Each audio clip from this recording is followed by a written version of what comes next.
Cordless testing দুখানা model, একটা new version model, এটা আমরা চেক করছি এর সাউন্ড কোয়ালিটিটা কীরকম আসছে। তো এই রিসিভারের কর্ডলেস এটা হচ্ছে দেখুন, এটা একদম গ্রেট লুকিং, খুব সুন্দর দেখতে। আর এটা আছে আপনার 206 মডেল, এটা হচ্ছে এই কর্ডলেসটা, এটাও দারুণ লুকিং।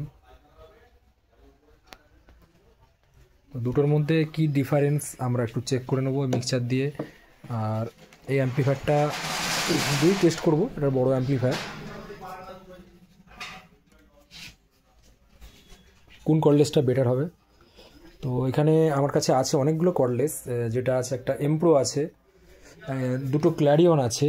এরপরে আমি সেনাইজারটা বার করব যে কোনটা সবথেকে পারফেক্ট সাউন্ড হচ্ছে। সেনাইজারটা একটু দামি, এর সাউন্ডটা ভালো হবে সবাই জানেন। তো আমি তবু চেক করব যে সাউন্ডটা কার মিড বেশি, কার টোন বেশি, এটা আমরা চেক করব।